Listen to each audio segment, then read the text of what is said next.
Hello and welcome to the Fandom Show, the podcast where we learn about fantastic fandoms by talking to our favorites about their favorites. I am Kaya Green. And guess what? I'm Stephanie Malik. Have been and will be. Who's to say? And today we are talking about the tabletop role-playing game that doesn't just have big D energy, it has multiple D energy. It's D&D. Wow. Kaya, Yeah? congratulations. Thank on that you. one. I think that was the best one yet. Oh, that's very nice of you to say. It only took us 103 episodes. And I'm going to keep on trying, Yeah, baby. get I have it. to climb this mountain again and again. You're doing great, babe. We're doing D&D. We're doing Dungeons and Dragons. It's honestly shocking we got this far in without talking about this because it is one of the biggest nerd properties of all time. Yeah, I think one of the things that's so interesting about D&D, and we'll talk a bit about what we know about it, but D&D is so...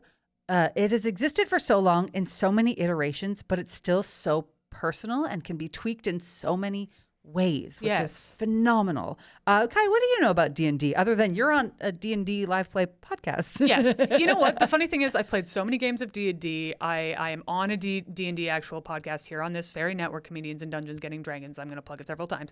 And still, I feel like I have only scratched the surface of understanding D&D. It's so big. It's so big. There's so I think I'm just trying to go wide, and before I go deep, I'm trying to play all the different classes at least once. I don't know. There's That's just so much of it. And but the thing I love most about it is when you get really, really into it, it's like you have this private television show just for you. Yep. That just you and your friends are watching. And it's the most delightful thing. Obviously, I know a whole handful of other things, but we'll get into that stuff. Get into it. That's my favorite thing about it. Theater of the mind, but it starts to feel so real to you, and I love it very much. Steph, what do you know about D&D? Oh, just a little surface scratch, I would say. I've played a few games. I am not trying to play all the different playable classes and races.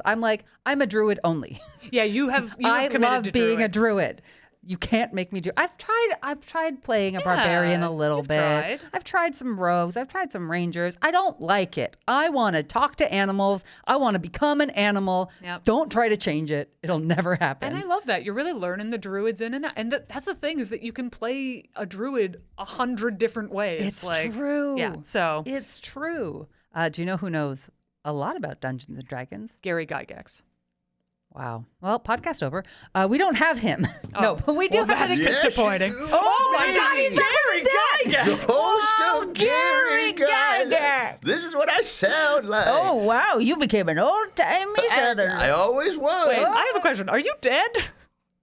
Have been for a very long time. Okay, yeah. Maybe not very long, but long enough. That's what I thought. Well, Gary, if you wouldn't mind, I'd love to introduce our other guest Oh, for this sure, podcast yeah. episode.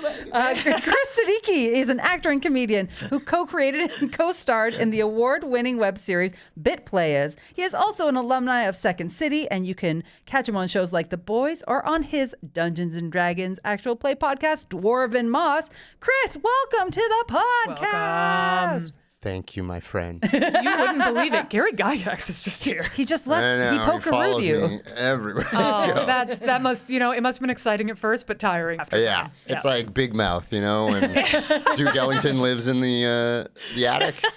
Yeah, Just like Gary that. Gygax, holy moly. God, yeah. give us a break. Keeps telling me the first version was the best one, and Oh my I God, come truly on, can't man. get on board.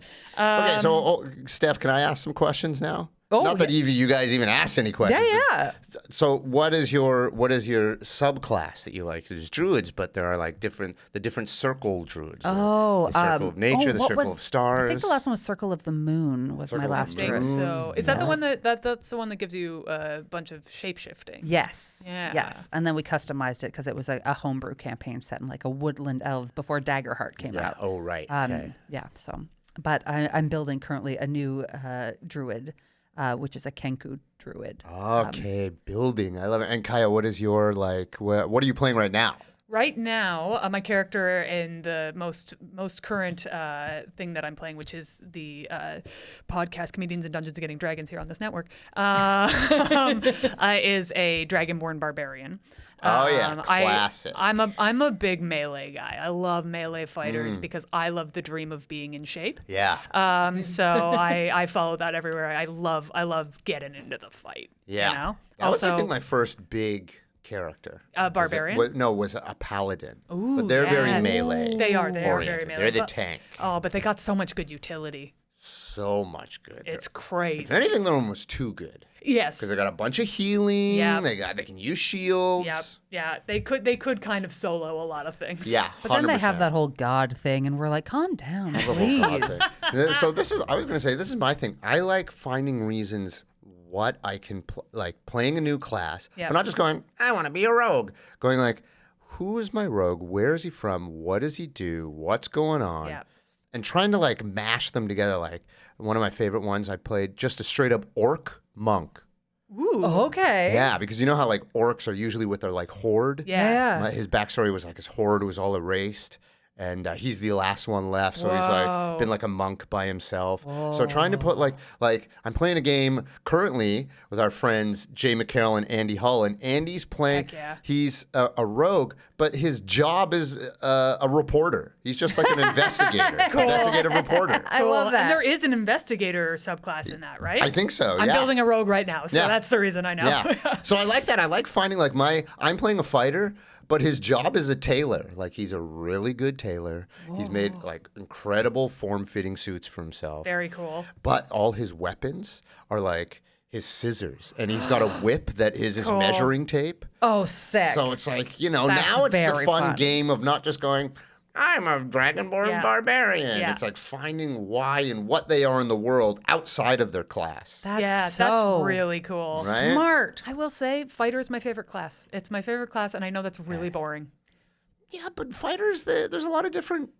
That's the subclasses. That's where it gets Battle you. Master Fighter remains my pretty favorite great, I've yeah. ever played. Whoa, guys. Hold your horses. What? What? We got to start off the podcast. Oh, sorry. That's okay. whoa. No, this is great. I started off with too many questions. No, I No, it's love it. great though. love it. But in case somebody has never played D&D, Yeah. How would you explain Dungeons and Dragons to someone who's like, Firstly, I wouldn't talk to those people. oh, get out That's of what you here. get. If you don't know it, non-nerds. get out of my face. to be fair, you know enough D&D nerds that you could probably only talk to D&D nerds and never run out of people to talk to. Yeah, 100%.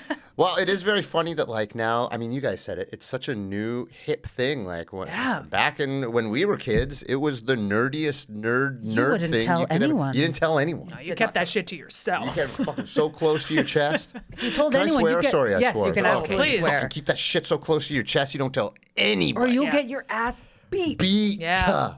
Now, I beat up people who don't play it. Oh, yeah. No, okay. So I mean, with dice, of I course. take my think player's everybody- manual, snack, snack, snack. yeah, it's that big. But I think people always look at it as like the character sheet, and they see all these numbers, Yeah. and they're like, what? And it's truly just okay.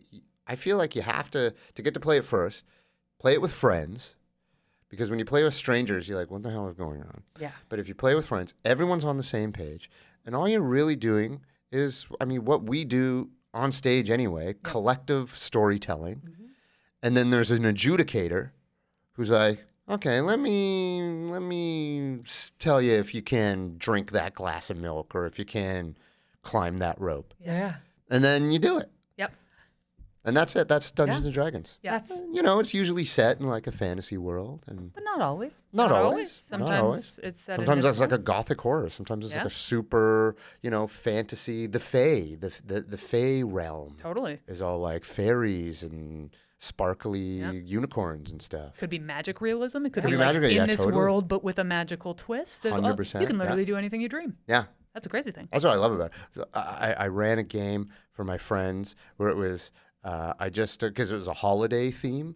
So they were rogues and they were breaking into a house, and I just used all the traps that Kevin McAllister Oh did. my in God, Home Alone. that's so funny. And they, because it's like in touching the handle, you get like fire damage and Explore that doorknob. yeah, exactly, right? Did they catch on? They caught on. Yeah, yeah. Because I think I called him Mevin Kickallister, and they're like, Because you weren't hiding it then. not You very didn't really hard. bury the lead on that Not very one. hard. How did you get into D&D? Like, what got you started with this? Yeah, what was was- your first campaign? Was it Satan? Because in the 80s it was. Yes, it was Satan. Yeah, it was the cult Satan I was called in. to you? Yeah. Yeah, They were yeah, like, yeah. You'd love this. Here's some dice. That's a I satanic guess- panic joke for those who. Yeah, for all those oldies out there. Yeah, yeah. Well, I guess, okay. Should I go all the way back or more recently? What is the recent love? Let's talk OG, and then let's talk about the Renaissance. OG, I had, and I don't know where I got them, but I had a monster manual and a player's handbook when I was a kid. They just one of the appeared? first, but my dad or mom probably got them at like a garage sale or something. Or Satan. And, yeah, Go on. probably at Satan's garage sale. And as a kid, I didn't understand because also back then, and these were the OG Gary Gygax books. Yeah. And they were all like percentages and boy. accuracy. And it was like, I can't understand this. But I loved looking at a beholder or I loved looking at the mimic. And they were the old sort of 80s drawings too. So it was all weird. So it was always in my head. I always knew about it. But of course, couldn't tell anyone you wanted to play it or try and play it because you'd get the living shit kicked out of you. Yes. So fast forward to my friend Jack and Mark and David and Matt and I. We were like, let's go to.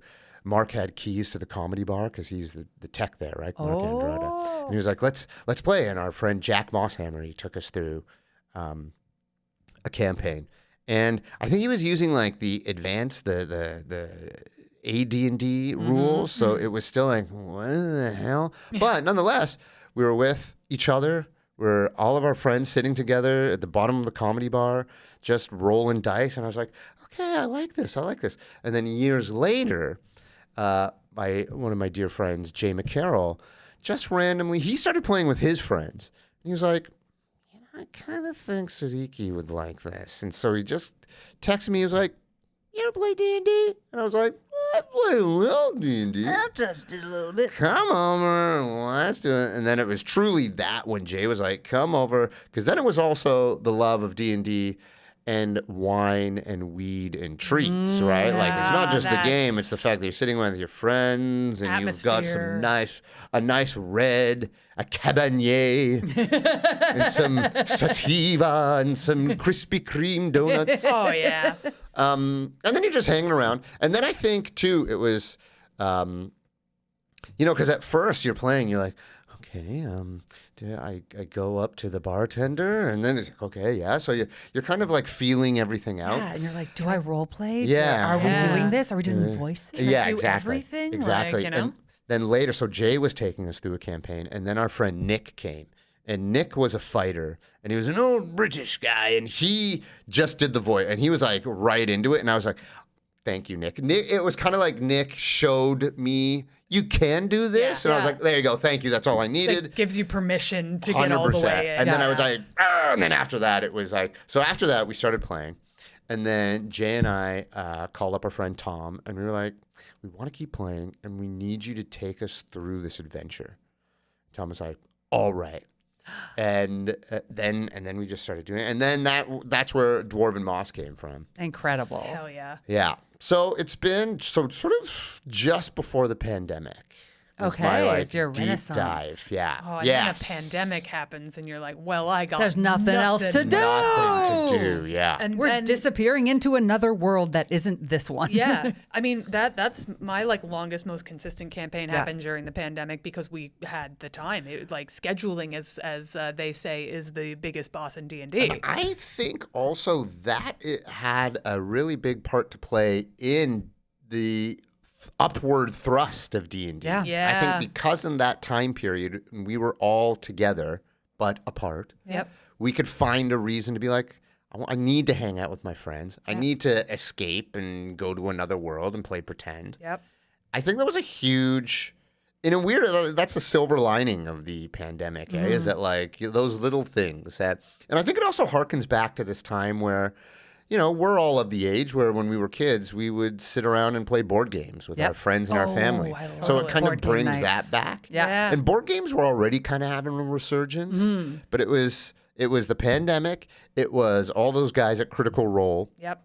When streaming became, everything just kind of aligned. Yeah. So it was like, and there you go. And now D&D is huge. Now it's so huge. popular. There are professional D&D players. Like Brendan Lee Mulligan is making a full-time living on Dungeons and Dragons. The whole Critical Role gang have Yeah. They made a business. They have sold a out business. Madison Square Gardens So they play. multiple times Yeah. for Dungeons and Dragons. Yeah. How nuts Could you is imagine that? in the 80s hearing about that and being like, that's not real? Yeah. There's no way. You'd have so many cool dudes. There'd be like, so many punching their jocks own outside hands waiting gotta for wait. you. Be like, oh, I'm gonna you get nerds. The nerd convention. As they're punching you, you're like, one day it'll be at Madison Square Garden. Shut up. Shut up, you dork. I think that's the most mind-blowing thing is Yeah. that it is gotten that popular that it's reached Madison Square Garden. Yeah. Yeah. That's like I don't know how many seats are in that venue, but it is not small. It's the big Yeah. time. It's the big time. Until they like rent out the Coliseum and run some Exactly. game in there, then it's Oh like, my gosh, okay. if they did that, but it was like a Greco-Roman theme That would How be- game. cool would that be? Honestly, Oh my sick. gosh. That would be sick. Are we making this? Are we doing this right now? Let's Excuse go. me? The Coliseum? Are you busy?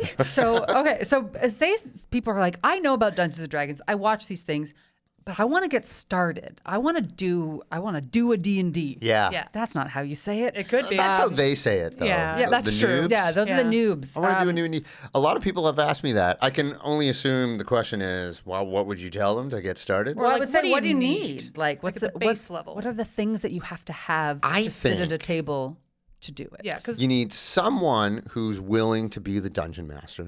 Okay, and I want to talk about that in a second. Okay. Keep going. But And you need a group of friends who are like, look, let's sit together at least maybe once a week for 3-4 weeks just to play around. And even that first session, you'll just get hooked. But I think I'm really about you need to get a group of friends together first. yeah. yeah. That's the good icebreaker into the world. Because, with friends, you have a shorthand, the ice is already broken. Yeah. You You don't can be have any silly hanging, around you can be totally them. silly. Yeah. You can really fuck around. And so then and then you need an internet connection because then understanding all this The math layered of it all. bullshit Yeah. is very easily explainable when you look it up. But I think that's all you need. You don't even need dice because you could just load up a website. And have That's dice. true. You will buy dice though, because they're fun little pretty math Yes. rocks. And you'll buy little different ones for different characters because they have to be imbued with the spirit of You'll- that You will buy character. hundreds of Yeah. thousands So of dice. many yeah, dice. you'll love it every And time. then you need a Yeah. custom dice bag. You're gonna have to get Need some a of that. bag. And then you had a rolling mat. Or and a tower, dice tower. dice Then, towers. yeah, and then you'll need another job to support this. Yes. And then you'll need a camera so you can live stream Yeah. these Right, yeah. games and then subscribers. And then you'll Yeah. need like a really big bank account for all the millions you're gonna make on Yeah. your new D&D campaign. Yeah, and then you need a touring manager so you can hit Madison Square Garden in the, The Coliseum. Coliseum. Yeah, exactly. So that's what you'll need to start. That's what you need to start Yes, you playing need the Coliseum D&D. to start. Yeah. So obviously you need a dungeon master. Yes. Now, that seems like the hardest job in the entire friggin' world. If you're like, I have 4 friends, we want to play, but everyone's like, I don't know how to DM. Like, what would you say to someone in that instance? Because You like, need someone. You can't. No one can say who's the best. I would say you need someone needs to do it. Yeah, like, what is it? What does it take if you're like in a group of 4? Like, what type of person would be the person that would do that? Because I feel like it's the scariest job in the world to manage something like that. I know you started running a campaign during the pandemic. During the pandemic, it was also a homebrew. I probably could have started a little easier than I was trying to. Yeah. Like it seems so overwhelming. Are there like easy tips and tricks? I don't. I mean, I think I now have turned into the forever DM, but I kind of love it. See, that's the other thing too. We're kind of predisposed to doing all this because we're improvisers and comedians, yeah. right? So this is very second nature to us. Yeah, and you love to do a voice. I love to do a so voice. getting to play multiple characters. Holy moly, that is, and that I think that's the fun challenge for me. Yeah. But I mean, it is a very daunting thing. I think a lot of people. Oh, thank you. A lot of people think like, oh, I need to know all the rules. I need to do all of this. That does seem daunting. But you don't, I mean, you don't have to know all the rules. You don't. What you have to do is be engaged and have at least some sort of semblance of a story to go. Okay, how am I going to introduce these guys into a story? How am I going to support their ideas? When there are moments at the table where everyone's just kind of looking around in silence, how am I going to fill the air with more description or stuff? Or just prompt them to start talking to each other? How am I going to enable them to keep talking to each other in weird voices and stuff like that? Or when they decide to get really obsessed with one thing that you believed was insignificant, how do you gently get them to stop Off trying that. to, Yeah, how do you go in and out of worlds of going, I'm the DM, but now I'm also like, don't pay attention to that. That's not important. Stop looking at the bird. The bird You wasn't don't need it. insignificant. He wouldn't have mentioned the bird if it wasn't important. No, the bird's not important. Yeah. Nobody cares about the bird. Yeah. Should we adopt this so bird? The birds are. Yeah. What is Oh the my God. bird's friend. name? If the bird dies, I die. Yeah. So many adopting of things in these games. yeah. So many people want to take animals with them, take entire NPCs with them. Yes. Okay, so in the game that we're currently playing, Comedians in Dungeons Getting Dragons here on this network, one of the characters kept turning NPCs into their backpack and putting them on their back. And now there's one NPC who has become so central to the campaign Right. that if he dies, the whole thing stops. And most of the listeners are now asking questions about that NPC. Like he's become the main character. Yeah. I love it. And that's just classic D&D. I feel. classic D&D. Something will spin out of control Yeah. every time. Those are like great hallmarks, as the schedule is the big boss of D&D. Always adopting some random NPC into Yep. the party, And you die pulling for them. Yeah, apparently. And that's the hard thing for DMs is to be like, good. Like, there's a great visual I saw one time where it was like a carton of milk, or maybe it was orange juice. You know how there's a like twist off cap of the orange little screw juice? top. Yeah. And it shows like, this is the DM solution to the problem. And then the side of the carton was ripped open. And that's the player's solution to it. So it's like, Yes. you're getting the same thing, but it's just two different ways. Why like that? Yeah. Why like that? You can't account for the way people think about things. No. And so this is what my thing now as a dungeon master, and I think it's because I play so many video games and stuff like that. It's like, let me just sort of implement a world and not really structure too much, because you're going to go into the playground and build your own jungle gym. But let me just put you in, I'll give you the sandbox and the pieces to make your own jungle gym. And I think that's what I also love too, is the storytelling and the NPCs, just doing hundreds of different voices. And so you need that. You need someone who's just willing to make decisions. That's the dungeon master. Someone who's willing to go, no, this has got to happen. Someone who could say yes to things, and more importantly, someone who could say no to things. Yes. Because otherwise, like, unless there's risk, unless there's failure, it doesn't feel real. Yeah. And that's what the dice are for as well. Exactly. Exactly. Because like I feel like this is true, but I heard this somewhere before, but it's definitely real that a 20, the two best numbers on a die are a 20 and a 1. Yeah. Because like Storytelling wise, holy moly. yeah, either it's the best possible success or something terrible is going to happen, and that's going to be even more, if not as much, even more interesting. Yeah. Yeah. And I even use it now as like a writing tool. Like you can just roll a dice and go like, what would this character do? Like it is a great actual writing system, Yeah. D&D. Because you can really figure out story stuff and you go like, well, what would happen if this completely failed? It's good. It's a great writing tool. Very Yeah. cool. Absolutely. Yeah. Yeah. I remember reading Jon Favreau said that after they put out The a Mandalorian. nerd. I know, right? Nerd. He was like, D&D helped me become a writer when I was a That's kid. so 'Cause it's like- cool. but it makes sense, right? Yeah. Because like you have these little adventures and you have to find those moments like, does this pass? Does this fail? Yeah. Does this just squeak by? And that's the epic stuff, right? Yeah. Like Yeah. when it all goes according to plan, that ain't epic. I know, man. you know? Totally. It's the moments where you need it really bad and it's almost impossible to do and you get it. And the failure is even just as good too, because it's never like, you failed, didn't work. It's like you failed, but this happened because you failed, and that, like the consequences and the rolling out of the failure. Well, I feel like that's such a part of improv as well. It's just like failure is a gift because it gives you more opportunities. It's not that you're cut off. It's not that anything terrible is happening. It's just a different pathway that you might not have thought of before. Yeah, and a lot of people think like, I guess if I fail, I've lost. And it's like, no, it's just the consequences in the world that you're playing in. Yeah. So say someone wants to play there's a bunch of published campaigns that are like in a box. It's got the whole story in there from Wizards of the Coast, which is the people who make D&D, if you did not know. What do we have to choose from? Like, what makes them great on their own? Okay, I love published campaigns. Okay. So what makes them good on their own is you've got a bunch of incredible writers who's already given you the skeleton of this big adventure, and you can take whatever you want from that. You can use the whole book. You can use nothing from the book except for the name. But I love it because they're all so different. So what like the differences between them? Just like, some of the famous ones like Curse of Strahd or Okay, whatever. so like, Curse of Strahd, I would say probably that's one of the most, if not the most famous one. Yeah. But I think that's because it's just, nerds' love of gothic horror. Yeah. You're basically just fighting Dracula, right? Yeah, yeah, But yeah. you can go in there as like a Kenku druid and fight Dracula.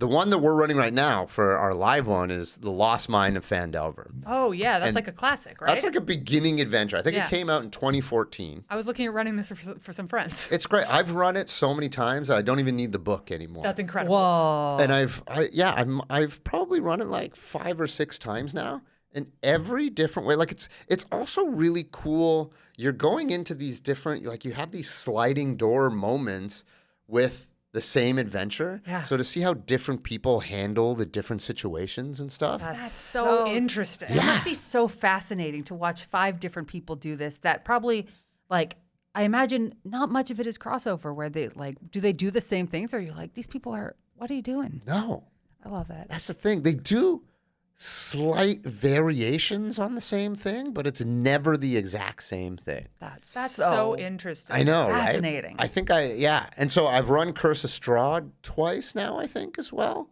and to see the very differences in that one.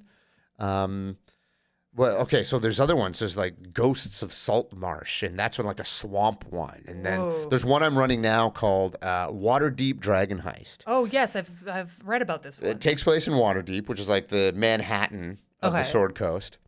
And it's great because there's it's a city. It's a fully functioning city.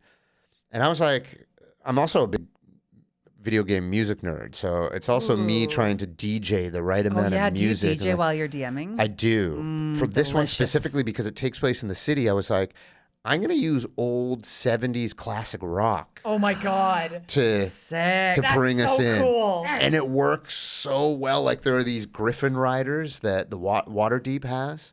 So I started playing Sweet Emotion. Oh, God. And, That's it's so like- good. Oh, Yeah, my I also invent we invent little like shorthand language for our games, like so the camera comes down and comes in yeah. because we all know that visual, all that visual Yeah. bullshit. And it helps you have a visual language that you're all on the Totally. same page. You Yeah. have to be like, oh, close up on this, Like Exactly. we all know how to speak that language. Exactly. Yeah. Exactly. Yeah. So the published ones, I love them because half of the work's already done for me. Yeah. But they're really good. Like people kind of shit on them sometimes, and I get it because a lot of people like running their own homebrew campaigns. But there's something to a good published campaign. Nothing wrong with it. They've been There's around nothing for a wrong- long time for a reason. Yeah, and like the variety of adventures you can get out of them are huge. They're huge. Yeah. Like I've done Curse of Strahd, I've done this Lost Mine of Phandelver, I've done this Waterdeep one. There's another one that's like kind of like The Thing that takes place in like the frozen north Cool. of the Sword Coast. There's one where you go down into the 9 hells.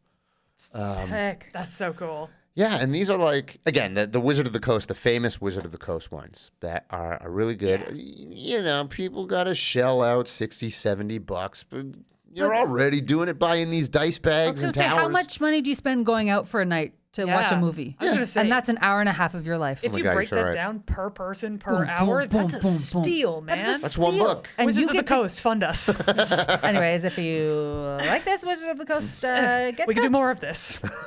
Anyway, but it does break down as a pretty good cost entertainment balance. For sure. Yeah. So when you're DMing, do you have any particular monsters that you love to use when you're DMing? I like goblins. Okay. Goblins are classic. What do you like about them? Why I like goblin? doing their voices, and I like naming them. Oh, can you give us a little goblin voice right now? Yeah. Okay. So when one of the first things in Lost Mine of Phandelver that the players run into is a goblin ambush, and they're always just like, "Okay, let's get them." But then I always call them like their names are like shit and piss. My name's Dick and Fart. I always name them very they're just gross. Yeah. I also like leaning into the monstery monsters of D&D, you know? Yeah. So goblins, classic. I also I turned some monsters into actual like NPCs who are for the story. So there's this monster called a Rakshasa. You ever seen a Rakshasa? No, never run Rakshasa into is like a those. tiger man. Ooh. Tiger man, very classic tiger. But Do his know these. hands are like flipped over, like the palm of their hand is on top. Whoa. Yeah, so they're like their hand. They'd have to flip their hands upside down for them to be Weird. so weird. Yeah, so Cool. weird. But they're super like they're just a cool character. Yeah. I also like finding the big weird ones, like classic ogres. Then you have Ettins, that it's like an ogre with two heads. Wow. Yeah. But I've never ran. Jay and Tom and I, we used to do this thing when we weren't playing. We do the thing called Monster Mash, where we just grab a monster and fight each other with the monster's stats. Oh my God, That's fun. very. Yeah. So would you each grab different monsters? Yeah. Oh, So we that's look so at, fun. you know, because they have those like monster cards. Yeah. And they all have a challenge rating. So we just go, okay, well, what challenge do we have? 6? Okay. So we grab monsters and we all fight each other. What a cool way to get to know the monsters That's well enough. sick. Too, Totally. And like know roughly what like a blink dog is in challenge rating and what their like skills are. What a cool way to do that. And then you know a blink dog, go like, oh, well, it's probably bigger in dexterity because of this or that. And probably has maybe a high constitution because it's a dog, right? Yeah. But maybe not a lot of intelligence, obviously. Yeah. Oh, interesting. So you also then start to learn the like all the math and crap, all the numbers Yeah. that gives. And then things become a lot more apparent when you start doing that. You know, like you have your proficiency bonus and you have all this Yeah. stuff that's like, excuse me. And then you have all the like, you know, slashing damage and all the additive stuff. It starts to make more and more sense. Yeah, because that stuff, I think it can be really intimidating because there's so many little things to learn. But Exactly. I think it's really just there to be representative. Like 100%. it's not there to slow you down. It's just there to make it feel more real. Yeah, exactly. Did you guys see that clip of Deborah Ann Wall explaining D&D to, what's his name? The guy who played the Punisher? He's a really intense actor. What's his name? He was on the first season of Walking Dead. I have yeah. He's a really intense guy, you know, and he's the Punisher. Anyway, that guy. What's really killer is I know our John producers are listening Bernthal. to John this. Bernthal. He just texted Yep. him. Yeah, I Thank knew you. they were sitting in the other room being like, it's John Bernthal. It's John Bernthal. Thank you. Thank you. Anyway, there's this clip because he has a podcast, right? And he's the Punisher and she's in Daredevil. So he had her on and she was explaining Dungeons and Dragons to him. And it was like the perfect example that she just took him through the tiniest little adventure. You're walking through the woods and you're doing this. What do you want to do? He's like, oh, I got a sword? Yeah, you got a sword. I take out my sword. Okay, so you take out your sword, and there's a big bear. He's an owl bear. It's like a mix between. What do you do? Do I know this thing? Well, roll history. And so that immediately he was like, oh, and he just got it. So it was one of those things. And she was in town, and she came to see one of our Really? shows. That's so That's cool. so I know, right? That's rad. That's It was so random. We amazing. didn't know until after, but we were like, oh, cool. That's really That's cool. sick. That's so sick. So, but it was just like it was the perfect explanation of easily letting someone know what the game is, and it doesn't have to do with numbers. It doesn't have to do all the blah blah blah. It's just like pick a number between 1 and 20. 7, great. Unfortunately, you don't make it because it's a big whatever. Yeah. Right? It just gives you the very base idea of what the game is. Yeah. But you could see he was already going. Well, do I have a sword? Yeah. Like, you sure do, Well, I buddy. swing my sword. Okay. And just those little actions, it was like, oh, there you go. There you go. You got it. You got a little bite. Yeah. Yeah. It's just a board game, but you know, It's a sandbox. Everything is on the table. Yeah. Everything is on the table. Yeah, which is the best part.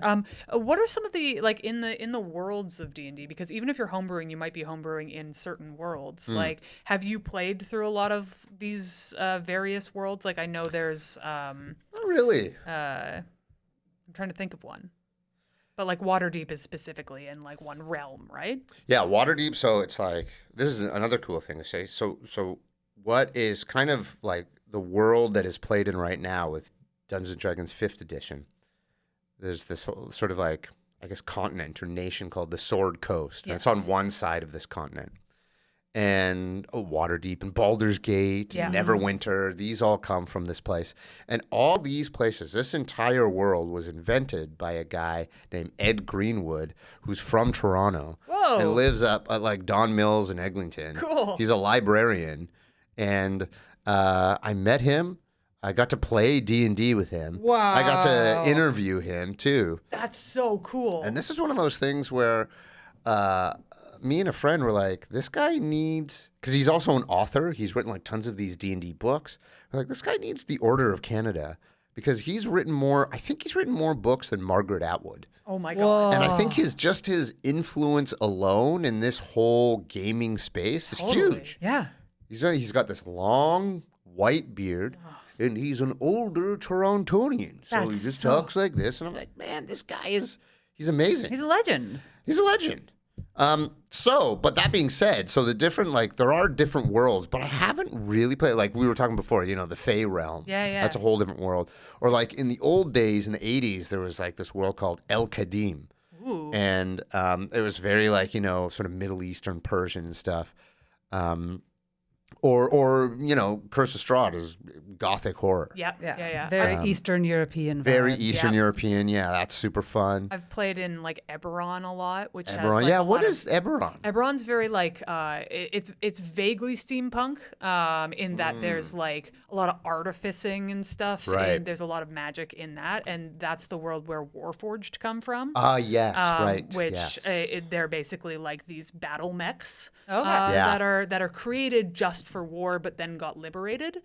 So they have sort of an interesting balance between what were we made for and like what do we do now. The Yeah. Barbie effect. Yeah, exactly. right, yeah. Just like that. Yeah. Oh, and there's another one that I was running called Tomb of Annihilation. Ooh. And that one's like a jungle Indiana Jones Jurassic Park kind of adventure. You're, like going through you can die from like leeches and jungle mist. Yeah, you didn't expect that when you got You into starve to D&D. death? Yeah, exactly. Didn't expect to die from leeches, did you? Right. Starving to death in D&D is wild. That would be nuts. That would be yeah. wild. Yeah. But pretty amazing though. I have like a. This is too basic of a question, maybe. Wizards of the Coast. They also do Magic: The Gathering. Is there any crossover of like the worlds that those two games have? Because they seem both set in like fantasy-esque realms. No, I don't think so. There's some. Oh, is there? Not to Okay. immediately contradict you. Wow. sir. Wow. I don't think so. Yes. Yeah, all I know for sure is that Ravnica is definitely one that I think you can play in as well. Okay. Maybe my DM just homebrewed it, but I don't think so. I think you can actually do adventures in Ravnica because that was a whole Magic: The Gathering Yeah, set. yeah. The one that I know well. Right, right. So that's the only reason I know about that. See, and I can never get into Magic because there's no.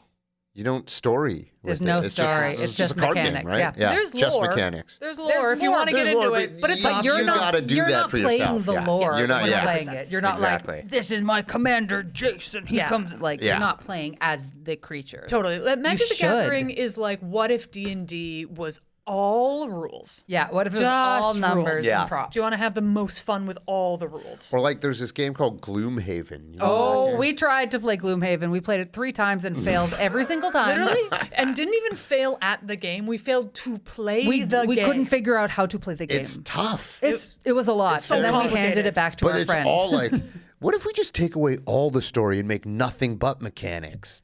Some people love that. Not for me. I played a bunch actually. I've had it on my. I played on Steam every once in a while. Yeah. Well, no, not every once in a while. I used to play it until it got so overwhelming. I was like, I can't play this anymore. Yeah. But it is one of those games too. Yeah. Yeah, rules heavy. Very rules heavy. Where D&D is not always rules heavy. I think that's the other thing about being a dungeon master is like, I can fudge the rules Yeah. here and there. You can decide if they need specific components to do spells, or if you're just like, you just have it. Yeah, That's fine. encumbrance. You can decide. Yeah. Whether People are like, how that's- much money do we start with? I'm like, I don't know. Like it doesn't. $100. Yeah. Start with that. We're not all here for capitalism. No, not at all. So do you go by the rule of cool? 100%. Yeah. Explain That's it, rule so of that rule. in case So anyone there's has 3 never different heard types of of rules. There's the rules is written, Yeah. raw. it. Raw? Rules is fun, RAF. And rules, is it rules as cool? No. I think rules I've just heard is fun. rule of cool, but I think rules as fun I think is the same thing as rule of cool. And then there's a third one. I can't remember that third one. But yeah, I'm way more rules is fun. Because, like, come on. Have fun. You're playing that's the pretend point with of your it. friends. Yeah. Especially when they do something really creative and you're like, well, I can't punish you for that. Totally. That's hilarious. At our table, we have a big thing called the rope run. Okay. And the rope run, we always refer to it as like the thing that kind of opened the door for us to be like, you can do anything. Jay was DMing, and we were in like this big cavern in a cave, and there were these two ledges really high and an old rope bridge. And I was an elf.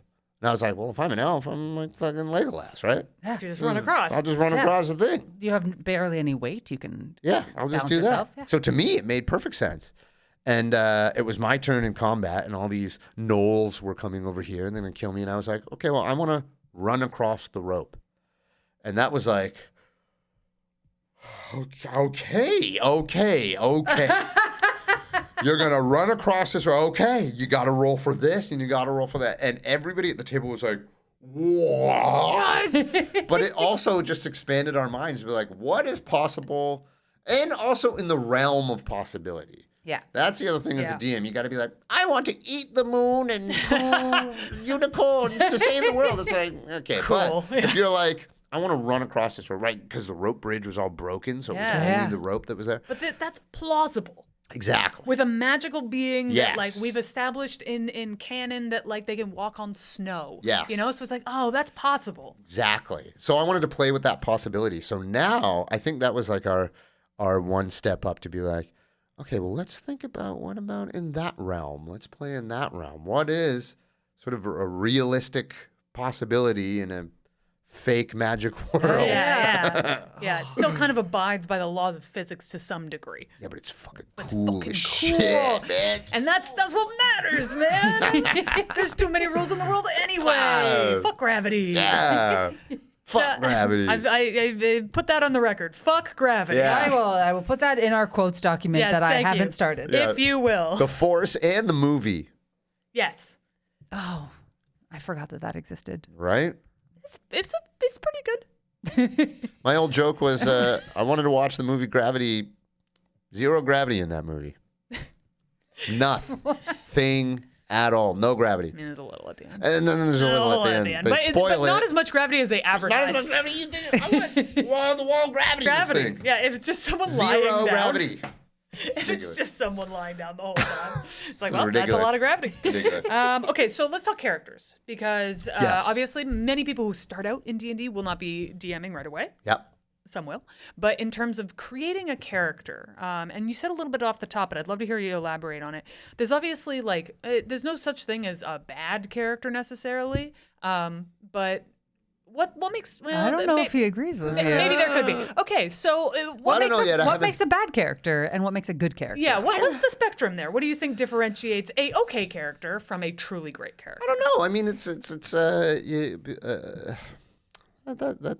an interesting question. What would make a bad character? I mean, if you got like I don't know. See, there's so many like endless possibilities too, because you're not just when you're creating a character, it's based on your race and your class. Yeah. So, are you a human? Are you an elf? You're a dwarf. You're a crow humanoid. You're a dragonborn. Yeah. But then you're going, which is why I was like, well, what is something like I was telling you guys I have this orc monk. Yeah. And I was like, well, those two aren't classically together. I love that. So let me try and mash these two things together, but also come up with a reasoning for it. Because I'm of the mind of like, I don't want to just be my race and class. I want to be the person of who this is. Yeah. Again, we're nerdy improvisers. We want to improvise this person out and make them a three-dimensional person with wants and needs and flaws and desires. And so I think just what makes a good character is how much you enjoy the class that you're playing in. You know, do you want to be a sneaky guy? Then go be a rogue. You want to be like a powerful lady? Then go be a paladin. And then you go, well, I also want to fly. Okay, be a Kenku or whatever. Also, I want to be big and scary. Okay, be a Dragonborn or whatever. So I don't think there's necessarily bad characters. I've also never multi-classed because for me, that's You're having to deal with so many different skill trees, man. Come on. How many pages do you too need? much. That's a lot. I'm trying my that's first a lot. multi-class right now. Yeah. Yeah, just a little dip into fighter for a barbarian to get some like. Oh, techniques. okay. Yeah. Yeah, it's gonna be fun. Those two are But then I've never you- tried it before because it does seem intimidating. Yeah, right. Like, and then I'd be interested in like multi-classes, two completely different things, like a druid and a barbarian or something. Yeah, You know, that'd be interesting. right? Mixing those two together. So yeah, it's not. I don't think there's actually a bad character, but there can be bad players. Yeah. There's certainly bad yeah. players. Yeah, There yeah. can be bad What players. makes a bad player at a D&D table? I mean, we've all probably experienced it, but for our listeners, Yeah. There's what's the player you don't want to be at the a table? wide range of players that you don't want to be. Players who are very centered on either themselves or what they want to do, or constantly questioning things, or you know how someone can be really like aggro playing like house league baseball. Yeah.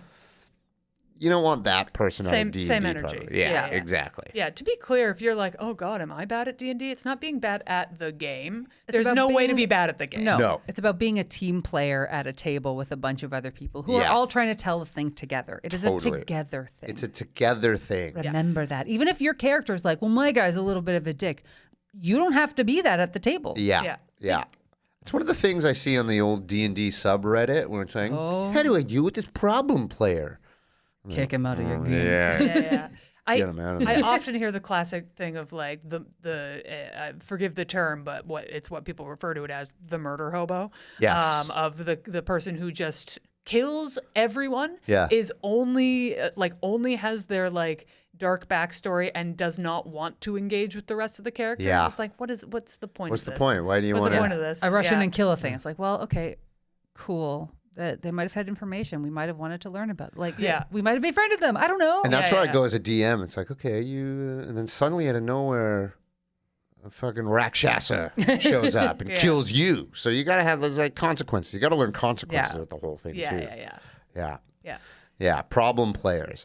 Well, but that's also why I say again, play with your friends because Yeah. you're playing with strangers. You don't know what rando is going to come in. Totally. And it could very well be, this is the other thing, is it's a compatibility thing. It could very well be Yeah. that all five of you at the table love murdering people. Totally. And You want to that's be your a bunch game. of murderers? Friggin' get it. That's your game vibe, And you then know? the dungeon master can be like, okay, you guys want to murder everybody? Then let me set up a Let's world where you do can it. murder Yeah, everybody. John everyone in Wick that your way world- through Totally. this. No, you can just Dexter it up, you know? Yeah, They're all going to be exactly. serial killers in this world that Yeah. you all get to murder Honestly, as much as you sick want. idea. That's a really Totally. funny idea for a D&D 100%. game. Is 4 different serial killers all hanging out? In ancient Rome. Yeah. In a Okay. Colosseum. Okay, love it. Follow me Okay. here. But yeah, it's like it is about compatibility as much as anything else, as like that all being on the same team. Because like if you're all min maxers, then it's then great. Yeah. Then great. You care more about the stats, and that'll be a really fun game for you. Yeah. But if you only care about the stats and everybody else wants to do voices, Then it's gonna be tough. Yeah, it's So, gonna be hard. just And that's find your also people. Another one of my own personal rules is that I don't like having groups that are too big either. It is the Me, You know what? Critical Role, too big. Too big. Too many So people. That's too many big. people. It takes forever to get back to Too your many turn. people. There's too many people sitting around just waiting. I would be on my phone the whole time. Oh my god. Right? I've Yeah. missed so much information. Yeah, I'm gonna be honest. My optimal amount of players, 3. dude. Mine too. Yep. Mine It's- too. And I played with like 5. And some people actually, like with my group of 5, there are people who are a bit soft spoken, so they kind of play on the back foot Okay, anyway. so they kinda it's like that. Okay. And there are other people who are more extroverted, so Yep. they kind of lead. But still, yeah, 3 is like this magic number. Yeah. 3 or 4 is like the sweet spot in there, depending on the group. Yes. But like 4 is kind of my like. After that, it can get unwieldy depending on who you got. Totally. Yeah, especially combat can go forever. Yeah. Oh, Holy when you boy. get in a long combat, boy, yoy. That's why I like fighters so much, because you're like, I hit it with my axe. Yep. Yeah. Let's go. Yeah, totally. Whereas wizards are like, do I have this spell prepared? Which spell slot do I have to do? I'll cast it at a higher level, so I Exactly, need an yeah. extra D8 and Yeah. I hit it with my axe, man. Hit it with my I axe. hit it with my axe again. But that's also my thing now. Is like I want to think because I've never really played a wizard. I stayed away from a lot of classes too. Never played a bard. Never played a wizard. Never played a druid. Well, you're never a played bard in real cleric. life. So. Yeah, you don't Bard need in to real play life, it. Yeah. But then it's going like, okay, I got to challenge myself now. Let me Yeah. play a wizard so I can kind of learn the mechanics. Yeah. And learn all those the minutiae. Yeah. Yeah. as Do you have a they say. favorite class to play? No, I don't. I haven't found it yet, at least. But that I'll means have you to like keep several. playing. You have to keep playing. Yeah, I'm sure you can arrange that. Speaking of, so you have your own actual play podcast. Yes. And also you are doing a live actual play show Yes. as well. So do you listen to actual plays? Is that No. something that's interesting? And Although we like, did a little bit when we were planning ours. We were like, we should listen to other ones. Yeah. What's the one thing we don't like about actual play podcasts? That they go on for hours and hours. for hours and hours, and that can be tough It's very tough. to find the time. And even Yeah. if they cut it into chapters, I feel like 3 hours is too long. But if you're giving me like 20-minute chapters of it and you do that editing for me, I'll be like, that's so much easier. That's so much more digestible. So that's what we did. We were like, you know what? There was a little moment that I took from our big records because we would record hours of a Yeah. record from the moment we sat down to Yeah. the moment we all left. So we'd have like 6-8 hours Oh my logged. of just God. recording. And over the pandemic, we had nothing to do. So all we did was put this thing together. But we made it more of like a radio play than anything. So we're Cool. like, let's just take all these out, all the boring parts. We don't need this, don't need that. Incredible. Yeah.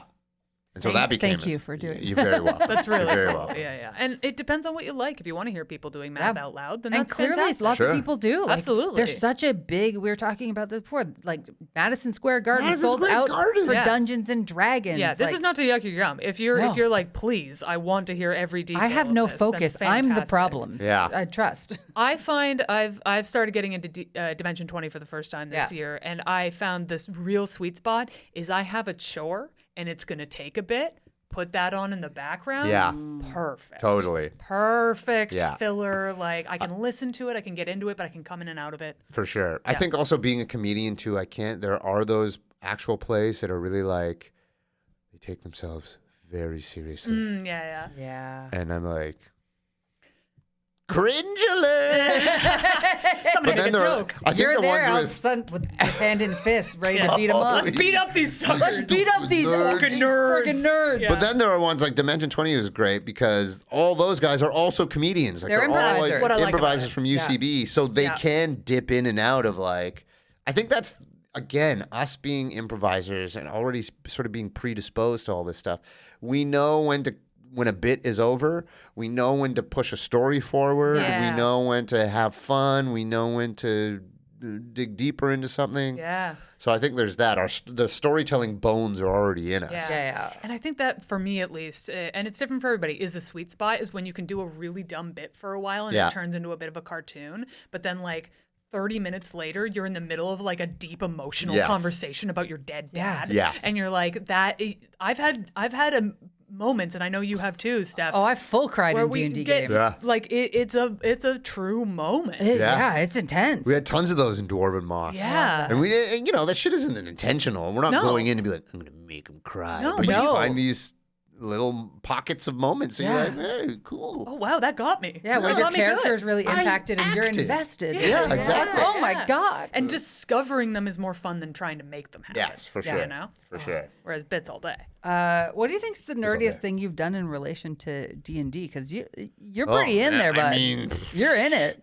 I think maybe the nerdiest thing that I've ever done, but it was in reaction is not the right word, but I was given an award for best character play performance from the Toronto Web Fest.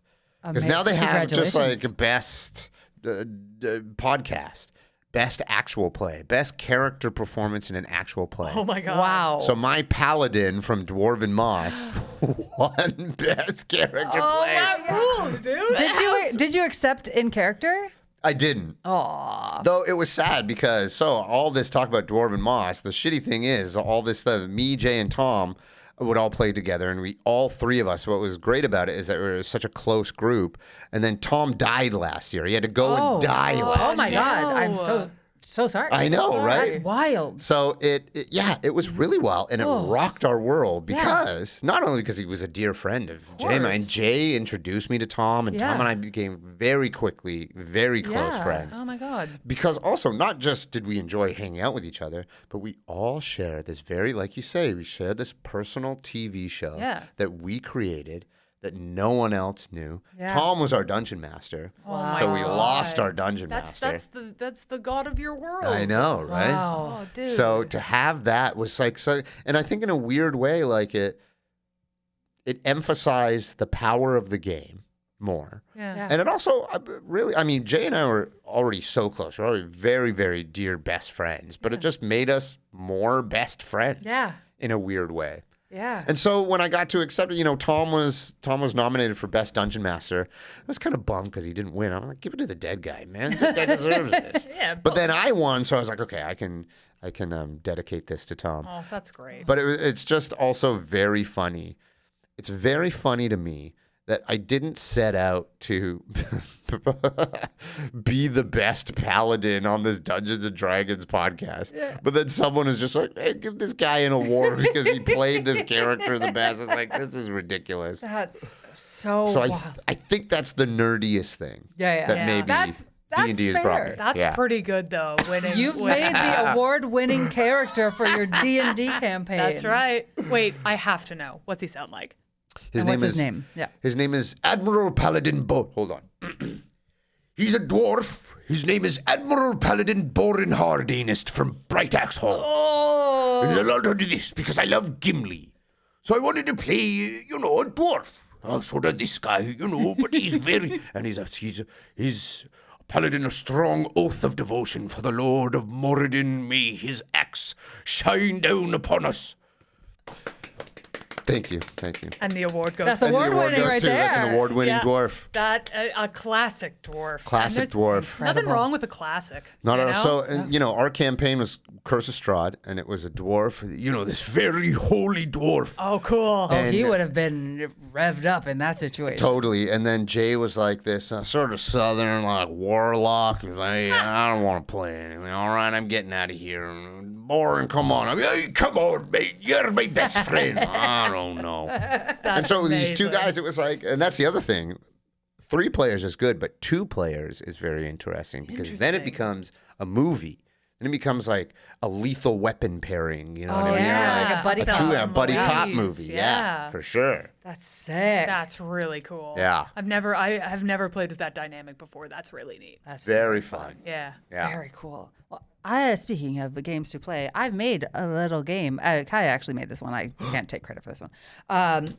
We're going to name a famous person, and you tell us what character they'd be. For instance, Arnold Schwarzenegger, you might say he'd be a Goliath barbarian. I was just going to say it'd be a Goliath barbarian. Yes, Ariana Grande is a half-elf bard. Yes. Maybe even a halfling bard, because I think she's very 2.5 feet small. tall. You're actually right. small. She would probably be a halfling. Damn it, I didn't I will think also of that. offer you, if you want to add a voice for a character, you can. Yep. Okay, yes, I will do that. And of I'll do course, that. any other things you would like to add on top of that if you immediately see any Okay, details. you got it. You got it. We're starting big. Okay. We're starting Dwayne "The Rock" Johnson. Literally big. Okay, I think he'd be, like a dragonborn barbarian. I think that's exactly... That kind of sounds like it. Yeah, that was really good. That was great. Really good. Yeah. Dwayne "The Rock" Johnson. Yeah, I love that. Absolutely. That would he acid, lightning, fire? Oh, of course. I'm a fire dragon. I'm a fire drake from the fire drake lineage. I love that. Yes. Yeah, nailed it. Absolutely Incredible. nailed it. Nice. Incredible. All right. Kim Kardashian. Oh my God, Kim Kardashian.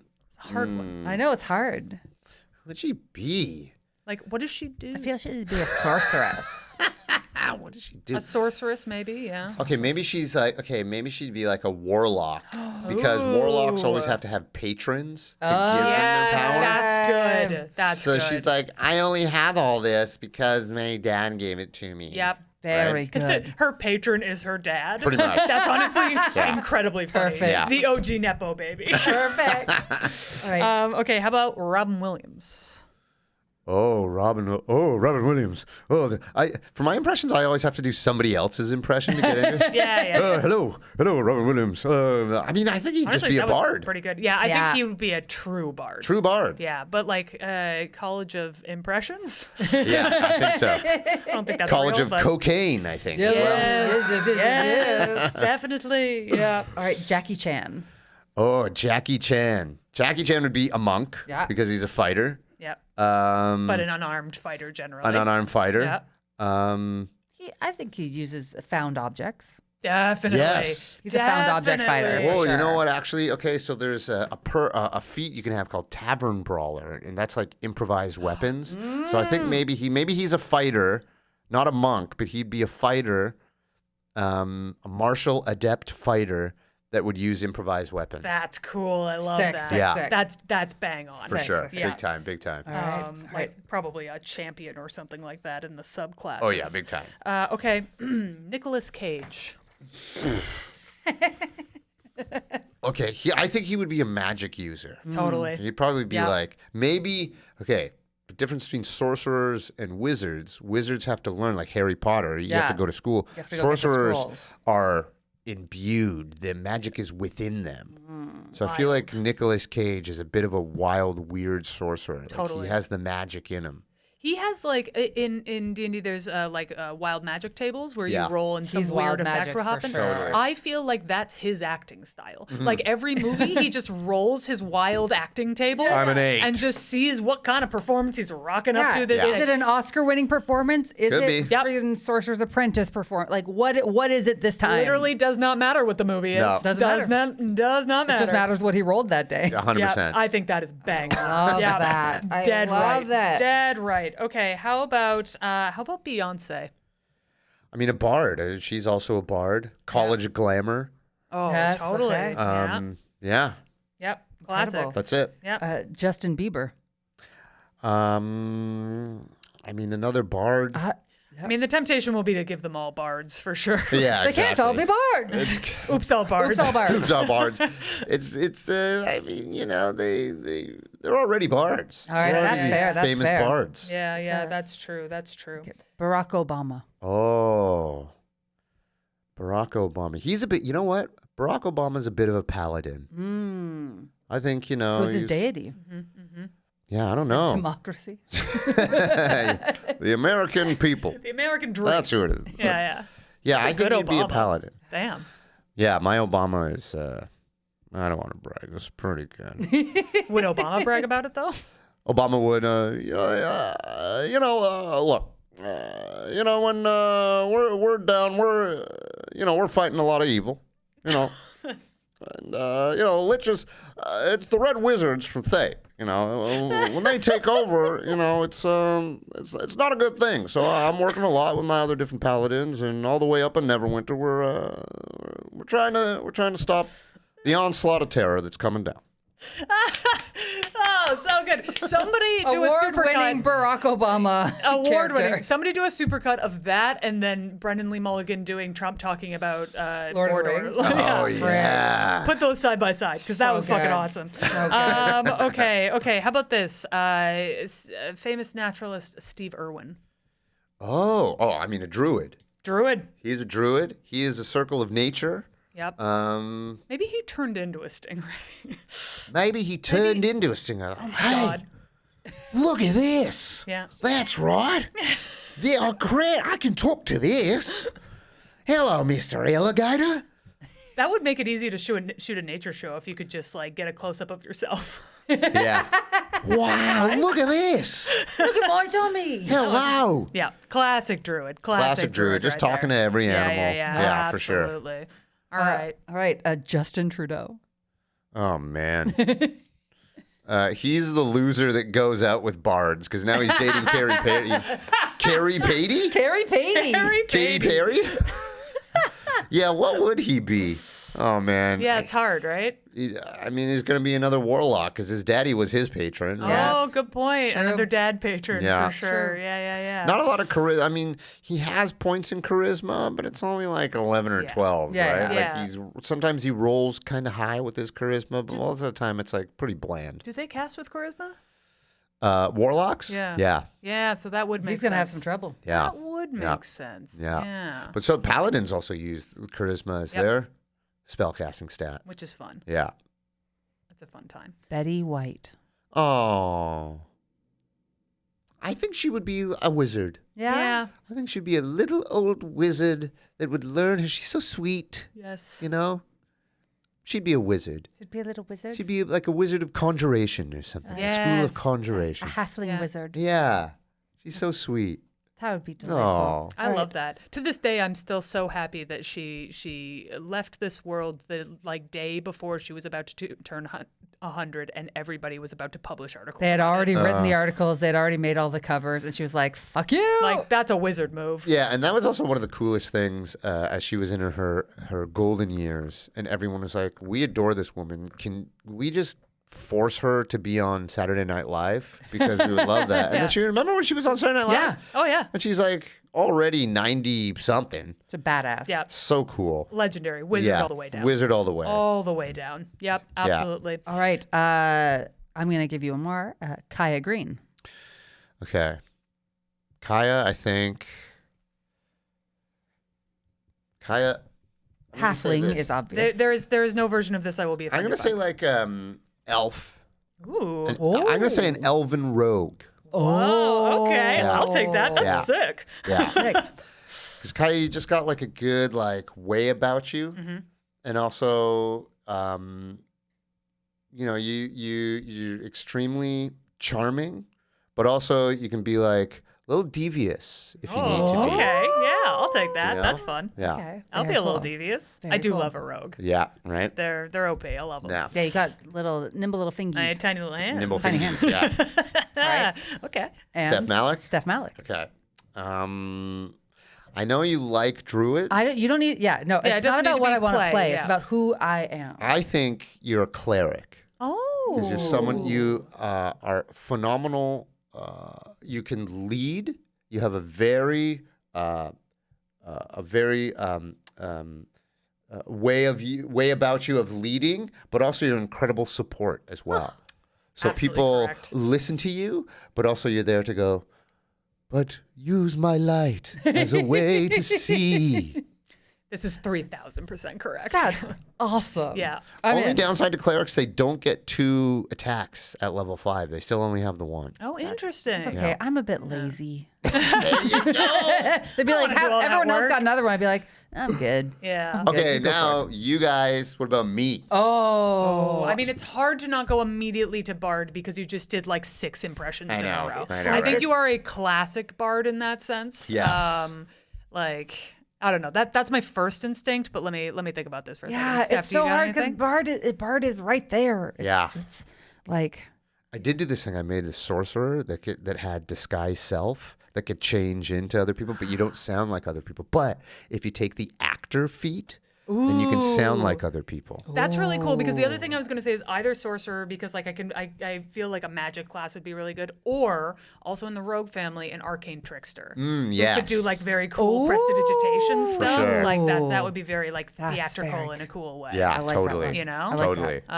very good. It's like a lot of that movie Now You See Me. Like they're magicians, but they're Yeah. also thieves. Exactly. Yeah. Multi-class. That kind of energy. Yeah. Which I've never seen. I've never seen that movie. There's a Either. new one coming out. Which is dumb because it's called Now You See Me, Now You Don't, Yep. but it's the third one. Yep. Yeah. That should have been the title of the second one. Huge mistake. The second one is just Now You See Me Too. 2. Yeah. And it's not even Now You See Me, comma, TOO. Nope. No. It's the number 2. Yeah. Mistakes all Huge the way mistake. across. Huge missed mistake. opportunity.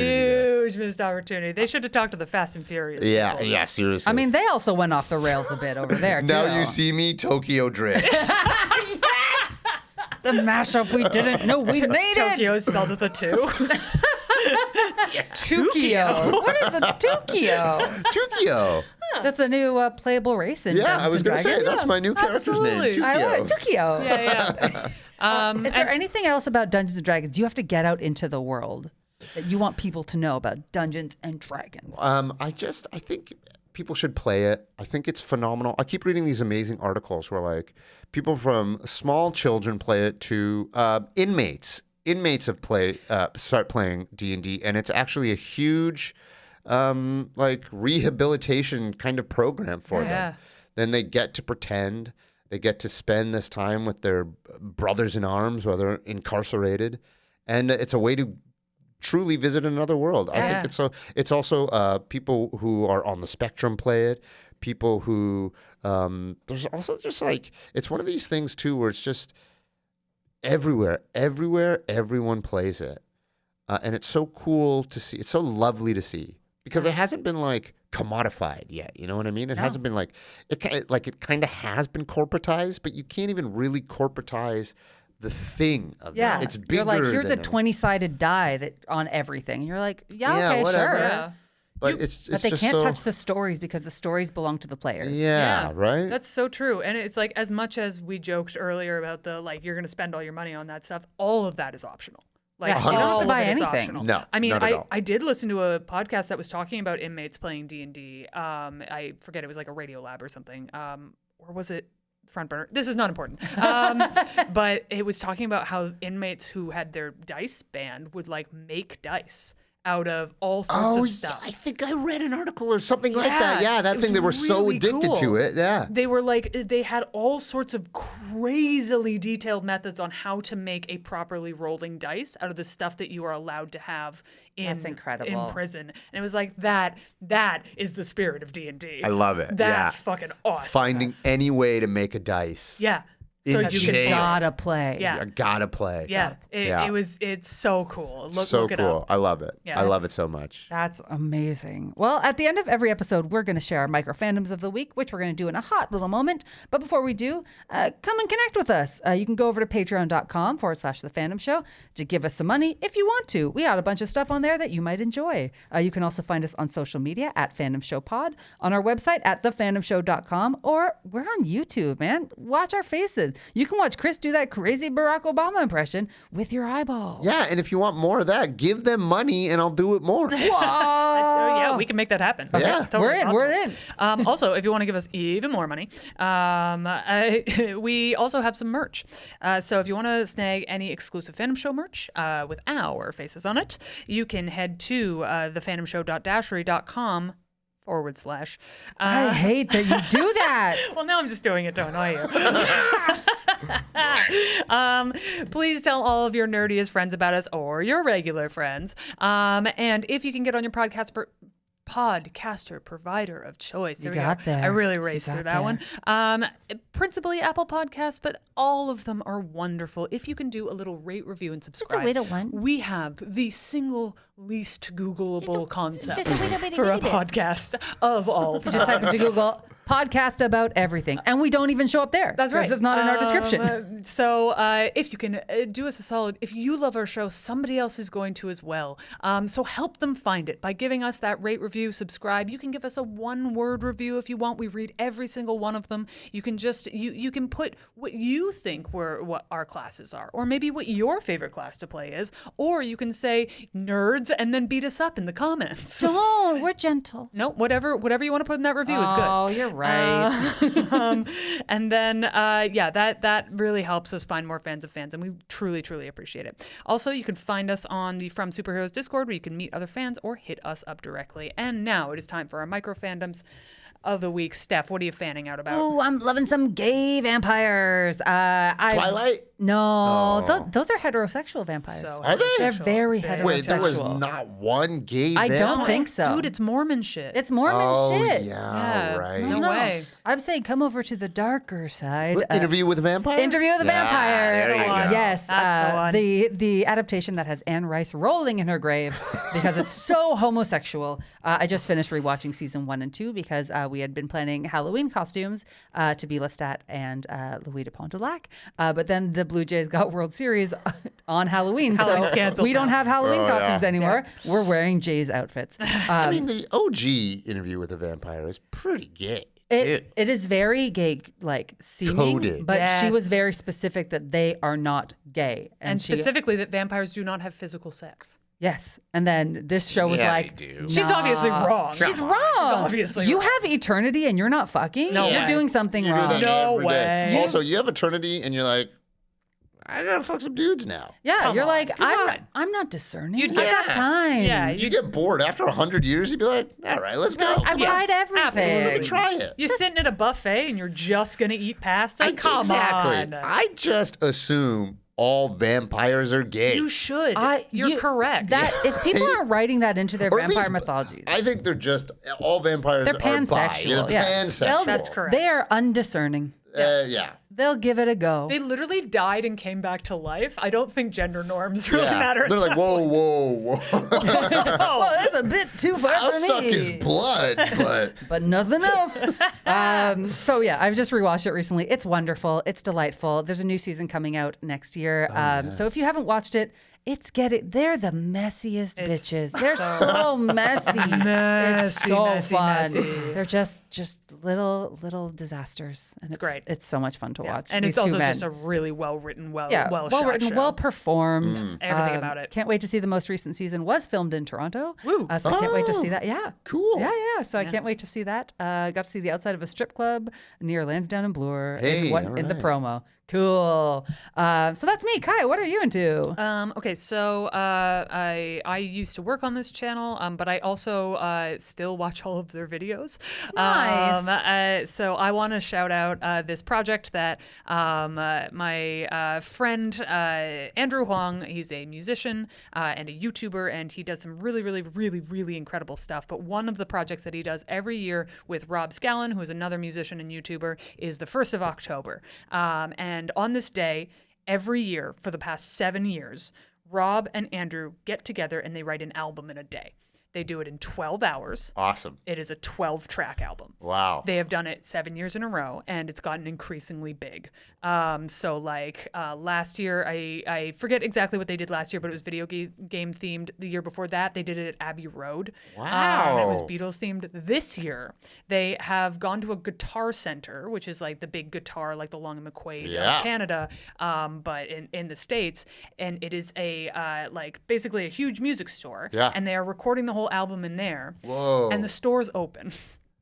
Wow. Right? So they are like have Like made open to them, they can use Open all the to the instruments. public, To the or there's public. just customers Both. coming in. Yeah. Yeah, I see. Wow. And Both. there's people coming in who recognize them and are like giving suggestions for the Cool. album because they're like, oh, I watch 1st of October every year. Oh, man, 'cause I they're gotta watch guitar nerds. this. It's so cool. So I just got to shout it out because it's like such an impressive project, but it's also so entertaining. So go check out the 1st of October. Also, some of the music on it is unreasonably good for I being bet. written in a day. Yeah. And I mean, they write the whole thing. Not a single lyric or lick is written before that day. Wicked. It's so cool. Yeah. Very So go check that out. I will go and check that out. Yeah. Chris, what are you into right now? Well, on that note, actually, I'm a self-taught guitarist, so Hell yeah. I'm really learning my scales now, my different majors and minors. Amazing. But also on top of that, I got like not deep into, but Warhammer 40,000. Oh yeah, it's we- come for you. Yeah, Matter of time. it's so. I love the aesthetic. I love the vibe of it. Yeah. I'm playing all these different. I haven't touched any of the. I don't know any of the game. I don't know that. Yeah. But I just love the world. Amazing. Love it. Yeah. Nerding That makes out hard on sense. that one. I can see why that would be like appealing. Yeah. If you get into it, listen to our episode on it. It's got some tips and tricks on how not to get. Who'd you guys talk to about it? Oh my gosh, what was our guest name for our? I'm looking it up. Please keep talking. What I love about it is, yes, like I said, the aesthetic. It's ridiculous. I also learned. I was like, why is it called 40K? What is Warhammer 40,000? 40K. It's the year it takes place in. Oh, Yeah. So it's so far in the future that it's so absurd anyway that Yeah. all of it is just ridiculous. So it's like, well, okay, yeah, I can get into this. Sean Meldrum was our guest for Okay. Warhammer, and he was wonderful. Okay. Wonderful guest. He was. I love that Yeah, episode. definitely. Check it out. But yeah, it is very funny to take fantasy tropes and then just be like, in the future, Yeah. you can do anything. Yeah. You can do anything. You can do anything. It's ridiculous. Yeah. Chris, thank you so much for coming on. Oh my God, thanks for having me. Where can people find you? What do you want to plug? I'm nothing. Don't follow me. I don't want anyone to follow me. You're an doesn't sound actor and a comedian. What are you talking about? You can go onto YouTube and watch Bit Players if you want. I finally put it onto YouTube. Oh, Yeah, nice. nice. I don't know if I was Great supposed to, but Whatever, it's my show. I'm going to do it. If you want, you can follow me on Instagram at the Siddiqs. Yeah. Yeah. And if you're in Toronto, you can go see. Oh man, you can go see the Role Players. It's the last Tuesday of every month At Comedy Bar at on Comedy Bar on Danforth. Danforth. Oh man, I'm always at the Comedy Bar. Yeah. Yeah, well, also that show has some former guests as well. Andy Hull, who was Yeah. on the Star show Wars guest. for Star Wars. Yeah. You got Sarah Hillier, Yeah. our ghost guest, Aurora Brown, Ursula K. Le Guin, Oh yeah. Sharjeel. We haven't had him on yet, but it's gonna We're happen. working on it. Oh okay. You got to find what he's nerding out. Yeah. on. And then we'll have your whole cast. Okay, Yeah, we're just yeah, gonna sure. get each person one by Lisa one. Merchant, Lisa Merchant. What's she a big nerd about? baking. Okay. She's a big baker. I did not know that. Yeah. Oh, look Yeah. at that. Everybody's a nerd about something. Everybody's Exactly. a nerd. Even about you, things. listener. Yeah. You're a nerd for listening. That's right. You love listening. You little listening fan. What? What? What? What? What? Well, until next time, love the things you love and tell everyone about them. Bye. Bye.